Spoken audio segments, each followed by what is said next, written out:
लेकिन मुझे जंगल के किनारे पर ही रहना था क्योंकि लांस नायक ठाकुर ने बताया था कि पोस्ट जंगल के शुरू में ही है। ऊंचे नीचे सरसब्ज मैदान से निकला तो सामने जंगल के घने दरख्तों की एक कतार निस्फ दायरे की शक्ल में शुमालन जुनूबन चली गई थी। जहां से गिर का जंगल शुरू होता था। मैंने खुदा का नाम लिया और जंगल में दाखिल हो गया। मैदान में धूप की वजह से काफी गर्मी थी, लेकिन जंगल में दरख्तों के नीचे ठंडक थी। मैं अंदाजे से एक तरफ दरख्तों के साए तले चलने लगा। मैंने जंगल में एक फायर झोंक दिया, इस ख्याल से कि उसकी आवाज पर पोस्ट के फौजी चौकस हो जाएंगे और फायर की आवाज पर मेरी तरफ आएंगे। जंगल में कहीं तो घने दरख्त थे और कहीं ये छिद्रे हो जाते थे और ऊंची ऊंची घास के टापू आ जाते थे। मैं फायर करने के बाद एक घास के टापू से निकला तो अचानक मुझे किसी ने पकड़ लिया। उसने पूछा, कौन हो तुम? मैंने पलट कर देखा, 2 इंडियन आर्मी के जवान थे जिन्होंने कमांडोज की वर्दियां पहन रखी थी। मैंने हाथ जोड़कर नमस्कार किया और कहा, महाराज, हिरन का शिकार करने आया हूँ कमांड पोस्ट से। उसने पूछा, कौन सी कमांड पोस्ट से? तुम कौन हो? तुम्हारा रैंक क्या है? मैंने कहा, महाराज, company commander captain Singh ji का अर्दली हूँ। ये लीजिए उनका कार्ड।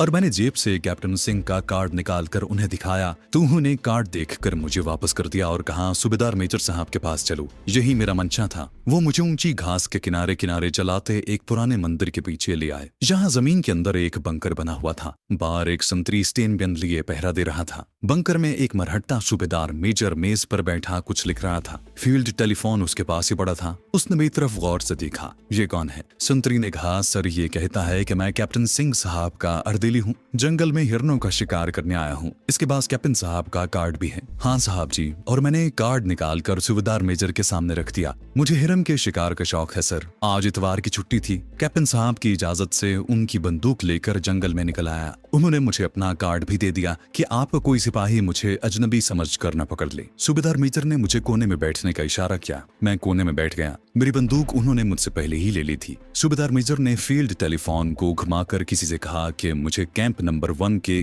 कंपनी कमांडर साहब से मिला दो। थोड़ी ही देर बाद कैप्टन सिंह से उसका राब्ता हो गया। सूबेदार मेजर ने मुझसे मेरा नाम पूछकर कैप्टन सिंह को मेरे हुलिये समेत बताया। फिर उसके चेहरे पर इत्मीनान की झलक नमूदार हुई और यस सर कहकर रिसीवर रख दिया। फिर मेरी तरफ मुतवज्जे होकर बोला, कैप्टन साहब ने मुझे तुम्हारे बारे में बता दिया है, मगर तुम्हें जंगल में नहीं आना चाहिए था, जहाँ आजकल एक आदमखोर शेर आया हुआ है। फिर उसने अपने संतरी से कहा, नायक जाओ, इसे चाय पानी वगैरह पिलाओ। मैंने सलाम किया और नायक के साथ बंकर से बाहर आ गया। मेरी बंदूक भी मुझे वापस कर दी गई। नायक मुझे बंकर से निकालकर जरा नीचे बनी हुई फौजी कैंटीन पर ले गया, जहाँ 2-4 फौजी बैठे थे। नायक ने मुझे मिट्टी की आबखोरे में चाय ला कर दी और खुद भी मेरे करीब ही चाय का आबखोरा लेकर बैठ गया। तो तुम शिकारी हो, कभी शेर का शिकार भी किया है? जहाँ आदमखोर शेर आ गया है उसे मारोगे? मैंने कान पर हाथ रख कर कहा, नहीं महाराज, मैं इतना बड़ा शिकारी नहीं हूँ, मैं तो बस हिरन बटेरों का ही शिकार करता हूँ। दूसरे फौजी हंस पड़े और उन्होंने किसी ऐसी मरहट्टी जबान में मुझ पर फिक्रा चुस्त किया जो मेरी समझ से बाहर था। नायक बोला, अरे ये तो गुजराती राना है, इसे मरहट्टी नहीं आती। क्यों राना? मैंने हवन्नकों की तरह मुस्कुरा कर कहा, हाँ जी, मैं तो गुजराती हूँ,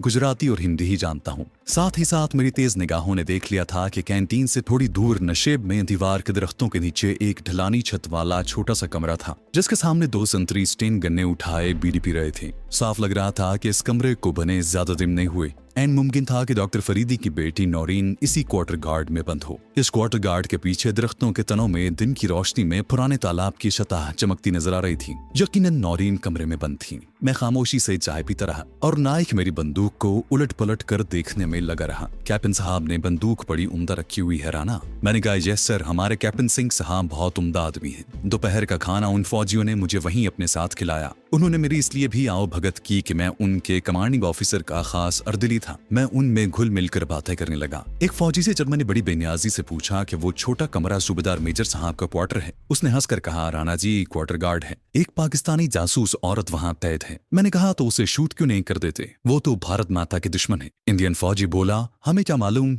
ये ऊपर वाले जाने। मैंने बात का मौजू बदल दिया। इस बात की तस्दीक हो गई थी कि इस क्वार्टर गार्ड में डॉक्टर फरीदी की बेटी नौरीन ही बंद है। शाम होने से पहले मैं कमांड ऑफिस में वापस आ गया। रास्ते में मैंने 2-4 जंगली मुर्गियों का शिकार कर लिया ताकि कैप्टन सिंह को पेश कर सकूं। मेरा मिशन बड़ा पेचीदा हो गया था। मैं एक ही वक्त में ऐसे 2 आदमियों को वहां से नहीं निकाल सकता था जो अलग अलग जगहों पर तैद हों। रात भर इसी उधेड़बुन में रहा कि क्या करूं। दिन निकल आया। जरूरियात से फारिग होकर दफ्तर गया तो कैप्टन सिंह अभी नहीं आया था। बरामदे में एक फौजी स्टूल पर बैठा अखबार पढ़ रहा था। मैं उसके करीब से गुजरा तो वो बोला, क्यों अहमद भाई, कल शेर का शिकार किया? फिर सुना है गिर के जंगल में आदमखोर शेर आया है। मैंने बेदरी से जवाब दिया, ठाकुर मैं तो जंगली मुर्गियां मार कर लाया था 2-4। उसने तंजन कहा, अरे तुमसे तो ये औरत अच्छी है कि जंगल में दंदनाती फिर रही है और आदमियों को दानों की तरह भून रही है। मैंने पूछा, कौन औरत? संतरी में अखबार मेरी तरफ बढ़ा दिया। गुजराती पढ़ लेते हो, ये खबर पढ़ो। गिर के जंगलों में डाकू रंगनी ने तहलका मचा रखा है और कई जागीरदारों का खून कर चुकी है। ये नाम सुनते ही मेरे जिस्म को जैसे बिजली का झटका सा लगा। मैंने अखबार पर अपनी नजरें जमाती। अखबार पर एक बड़ी सुर्खी के साथ ये खबर लगी थी कि एक डाकू औरत, जिसको लोग रंगनी डाकू के नाम से याद करते हैं, इन दिनों गिर के जंगलों में अपने ग्रोह के साथ छुपी हुई है। खबर से मालूम हुआ कि सौराष्ट्र के देहाती इलाकों में उसने कई जागीरदारों और साहूकारों का खून कर दिया है और पुलिस की पार्टियां उसे तलाश कर रही हैं। मेरा दिल जोर से धड़क रहा था। ये सिद्धा के सिवा और कोई औरत नहीं हो सकती थी। वो मुंतकिम मिजाज औरत थी। कैद के दौरान पुलिस ने जरूर उस पर तशद्दुद किया होगा, जिसके रद्द-ए-अमल में वो डाकू ही बन सकती थी। अब मेरा दिल सिद्धा से मिलने के लिए बेचैन हो गया। मेरा जहन किसी और अंदाज से सोचने लगा। पाकिस्तानी डॉक्टर फरीदी और उसकी बेटी के फरार के सिलसिले में मैं सिद्धा से मदद ले सकता था। सिद्धा को मेरे बारे में सब कुछ मालूम था, लेकिन चूंकि वो मुझसे मोहब्बत करती थी, इसलिए उसने मेरे तमाम ऐब गवारा किए थे। मैंने अखबार संतरी को वापस किया और नल पर जाकर आग बुझाने वाली बाल्टियों में ताजा पानी भरने लगा। मेरा दिमाग तेजी से काम कर रहा था और मेरे लिए अब लाजमी हो गया था कि मैं जहाज से किसी तरह कीर के जंगल में जाकर सिद्धा से मिलने की कोशिश करूं। इसका तरीकेकार यही था कि मैं अपने तौर पर जंगल में निकल जाऊं और सिद्धा से मिलने के बाद दूसरे या तीसरे दिन वापस आऊं। कैप्टन सिंह से ये बहाना बना दूं कि मैं जंगल में रास्ता भूल गया था। कैप्टन सिंह की बंदूक मैंने उसे वापस कर दी थी। अगर शिकार के लिए बंदूक लेने बैठता हूं तो मुझे अगली इतवार यानी छुट्टी के दिन का इंतजार करना पड़ता और इतना वक्त मेरे पास नहीं था। हो सकता था कि हफ्ता भर के बाद सीधा इस इलाके से चली जाए, क्योंकि पुलिस उसका पीछा कर रही थी। अगरचे गिर के जंगल इतने घने और हौलनाक थे कि वहां अगर कोई साल भर भी छुपा रहे तो पुलिस के सिपाही उसका खोज नहीं लगा सकते थे। फिर भी मैं हफ्ते की मोहलत नहीं देना चाहता था। चुनाचे दूसरे दिन मैंने सुबह सुबह बतलून और फौजी बूट पहने, सिद्धा का दिया हुआ सांप का मनका और एक चाकू जेब में रखा, एक थैले में डबल रोटी डाली और कमांड ऑफिस के पीछे वाली झाड़ियों को फलांगता हुआ घास के मैदान की तरफ चल पड़ा। अब फिर दिन पूरी तरह नहीं निकला था। मेरा रुख गिर के जंगल की तरफ था।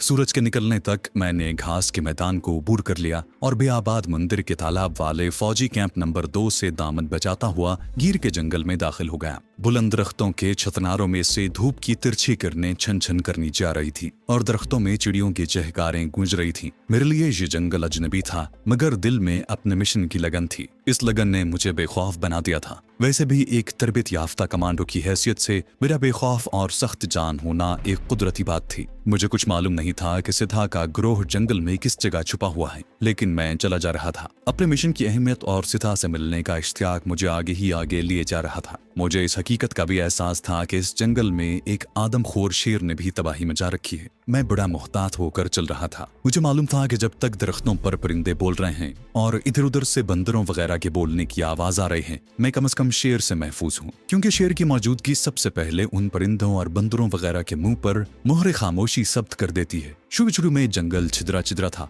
फिर वो घना हो गया। दरख्तों के तने साथ साथ उगे थे और बीच में झाड़ियां ही झाड़ियां थी। मैं अब कमांडो बनकर उस जंगल में से गुजर रहा था। एक दो जगह पर मैंने जहीले सांप भी देखे, जो मेरे फौजी बूटों की धमक से घास में से निकलकर रेंगते हुए झाड़ियों की तरफ चले गए। मेरे पास सिद्धा का दिया हुआ मनका था, इसलिए मुझे सांप के डसने की ज्यादा फिक्र नहीं थी। हाँ, आदमखोर शेर का खौफ दिल में जरूर था, लेकिन अभी तक दरख्तों पर परिंदे बोल रहे थे और इधर उधर से बंदर के खू करने की आवाज भी आ जाती। खुदा खुदा करके जंगल का घनापन खत्म हुआ और मैं एक वीरान मैदान में निकल आया, जहाँ छोटी छोटी खाइयां और गड्ढे थे, जिनमें सब्ज और खुश्क झाड़ियां सर निकाले खड़ी थी। एक टूटी फूटी सीढ़ियों वाला पुराना तालाब रास्ते में आया। मैं वहां दम लेने को रुक गया, मुंह हाथ धोया, थोड़ी सी डबल रोटी निकाल कर खाई, तालाब का पानी हथेली से इधर उधर हटाकर थोड़ा सा पिया और उठकर फिर चल दिया। अब मुझे ये भी ख्याल आने लगा कि कहीं सचमुच मैं जंगल में रास्ता न भूल जाऊं। इन जंगलों का सिलसिला शैतान की आंत की तरह फैला था। खुदा जाने मैं कहाँ और किस जगह किसी जंगली दरिंदे का शिकार हो जाऊं। एक चाकू मेरी क्या हिफाजत कर सकता था। चलते चलते दोपहर हो गई, लेकिन मैंने हिम्मत न हारी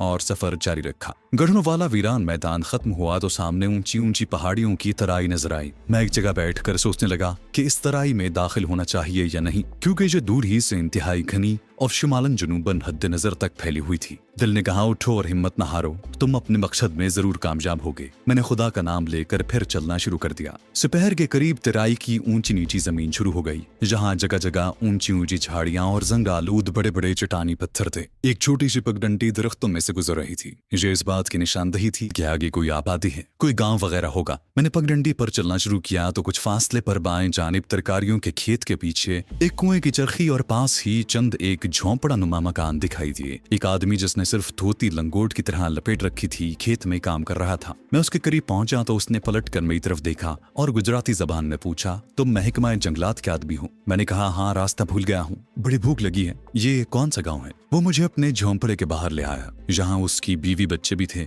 बीवी रस्सी बांट रही थी। उसने मुझे देखते ही लंबा घूंघट निकाल लिया। मेरा मेजबान मिट्टी के बर्तन में बकरी का दूध और एक रोटी ले आया। मैंने कहा, मेरे पास डबल रोटी है। वो खुश होकर बोला, राणा जी, ये विलायती रोटी हमें ते दें तो ये हम शौक से खाएंगे। तुम्हारे लिए मैं 2 रोटियां पकवाए देता हूँ। मैंने डबल रोटी उसे दे दी, दूध के साथ रोटी खाई। सबसे पहले तो मैंने उससे पूछा कि आदमखोर शेर तो इधर नहीं है? मेजबान ने कहा, राणा जी, कुछ रोज पहले इधर आया था। हम लोग अपने बाल बच्चों को लेकर दरख्तों पर चढ़ गए थे, लेकिन अब खोजियों ने खबर दी है कि वो महाराष्ट्र की तरफ निकल गया है। अब मैंने उससे रंगनी डाकू के बारे में पूछा। वो नारियल पी रहा था, धुआं नाक से निकालते हुए सर एक तरफ झुकाकर बोला, राणा जी, हम तो गरीब लोग हैं, डाकू इधर आकर क्या करेंगे? डाकू तो ऊपर उत्तर प्रदेश में सुना है हुआ करते हैं। फिर उसने तिराई के घुन की तरफ इशारा करते हुए कहा, उधर तिराई के जंगल में, वहाँ अगर कोई डाकुओं का गिरोह छुपा हुआ हो तो कुछ नहीं कह सकता, पर राणा जी, डाकू तो देहाती आबादियों में होते हैं, जहाँ बड़े बड़े राणा और पटेल रहते हैं। इधर डाकुओं को जंगली जानवरों में आकर क्या लेना? उसके जबानी मुझे ये भी मालूम हुआ कि तराई में दाखिल होने की बजाय अगर उसके किनारे किनारे चलते जाएं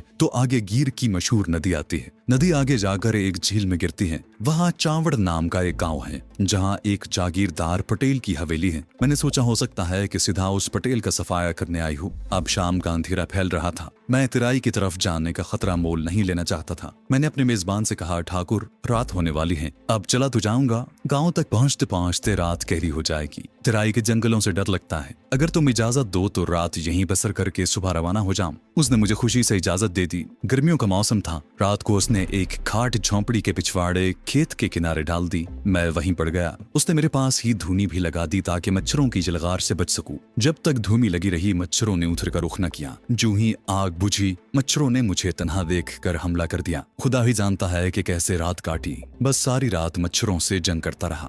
दूसरे दिन मुंह हाथ धोकर दूध और रोटी खाई और अपने मेजबान का शुक्रिया अदा करने के बाद चावड़ गांव की तरफ रवाना हो गया। मेरी मंजिल तिराई के जंगल के किनारे की पट्टी थी। मैं जहां से गुजरता हुआ चावड़ गांव तक जाना चाहता था। अगर इस एडवेंचर में सीधा से मुलाकात न हो सकी तो मैंने चावड़ गांव के पटेल की मदद से अपने कमांडो ऑफिस में वापस जाने का फैसला कर लिया था, क्योंकि इन खतरनाक जंगलों में ज्यादा देर तक घूमना खतरनाक बात थी। धूप निकल आई थी। मैं एक पगडंडी पर चला जा रहा था। चलने से मुझे बहुत पसीना आ गया। धूप में तेजी थी, फजा में भी हब्स था। रास्ते में कोई सायादार दरख्त भी नहीं था। कोई घंटा भर चलते रहने के बाद तिराई के सरसब्ज जंगल की हरी भरी गुंजान पट्टी शुरू हो गई। यहाँ दाखिल होते ही मैं एक दरख्त के नीचे घास पर बैठ गया। ठंडे साय ने बड़ा सुकून दिया। मैंने आंखें बंद कर ली। थका हुआ था, गुनूदगी सी तारी होने लगी। सोचा कुछ देर के लिए सो जाना चाहिए। मैं अभी नींद की वादी में दाखिल हुआ ही था कि किसी ने मेरे पांव पर जोर से ठोकर मारी। कौन है बे तू? उठ। मैंने आंखें खोल दी। देखा कि एक ऊंचा लंबा आदमी, जिसने मुंह पर अपनी पगड़ी का पल्लू इस तरह लपेट रखा था कि सिर्फ उसकी सुर्ख आंखें ही नजर आ रही थी, बंदूक की नाली का रुख नई तरफ किए खड़ा मुझे घूर रहा है। मैं जल्दी से उठ बैठा। मेरी छिट्टी हिस्स ने मुझे बता दिया कि ये कोई डाकू है, और अगर डाकू है तो यकीनन सिद्धार्थ साथी ही होगा। मैंने हाथ जोड़कर नमस्कार किया और माजरत के लहजे में कहा, राणा जी, परदेसी मुसाफिर हूँ,